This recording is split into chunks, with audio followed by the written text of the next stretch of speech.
The untold story of Phulan Devi, from child bride to India's rebel queen. In the rural heart of Uttar Pradesh, 1963, a little girl was born into one of India's lowest castes. Her name was Phulan Devi, a name that would one day shake the foundations of patriarchy and caste oppression. Phulan's life began under the shadow of poverty and injustice. At just 11 years old, her father, unable to afford her upbringing, married her off to a man nearly 4 times her age in exchange for a cow and a bicycle. This man, Putan Lal, already had 2 wives. The young girl became a victim of relentless abuse. Her co-wives exploited her during the day, while her husband's cruelty followed her at night. One day, after a violent attack from the household, Phulan was thrown out. She fell into the hands of local landowners from the upper caste men who saw her not as a human being, but as an object of their desire. For days,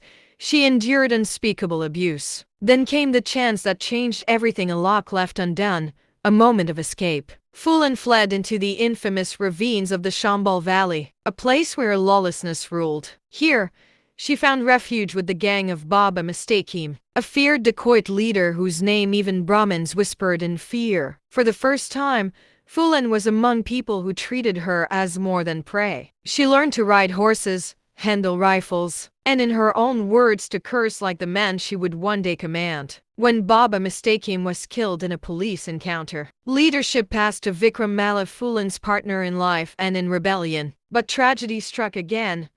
A rival gang murdered Vikram, leaving Phulan at the helm. From that moment, she became known as the Bandit Queen. In 1981, Phulan led a legendary act of vengeance. She stormed the village of Bimai, dragging out more than 24 men of the Thakur caste, the same caste that had once brutalized her, and opened fire. 22 were killed. To some, it was massacre. To others, justice. Her story became the subject of books and films, the most famous being Bandit Queen by Shekhar Kapur. Based on the book by Mala Senral, Phulan herself co-authored her autobiography, My Life, with a French writer, selling hundreds of thousands of copies worldwide. But Phulan always claimed one thing: she only robbed the rich who exploited the poor, especially those who kidnapped low-caste girls or treated them as untouchables. Her actions earned her the title of India's Robin Hood from an American writer. Her defiance frustrated the Indian government so deeply that Prime Minister Indira Gandhi authorized negotiators to strike a deal. In 1983, Phulan surrendered, but only on her own terms: no death penalty, no handcuffs,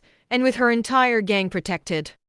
After 11 years in prison, she emerged in 1994, transformed from feared outlaw to elected member of parliament. Twice she won a seat in the Lok Sabha, representing the very people who had once been voiceless. Internationally, she was invited to over 80 countries. 20 nations nominated her for the Nobel Peace Prize, but powerful opponents in India blocked her path. Then, on July 25, 2001, tragedy returned. At 1:20 p.m., as she stepped out of her car in front of her Delhi home, 3 masked men opened fire. She died instantly. The killer, Sher Singh Rana, later claimed he was avenging the men killed in Bimai 2 decades earlier. When a woman rises against injustice, she can shake the pillars of society itself. All she needs is the moment she realizes her own power.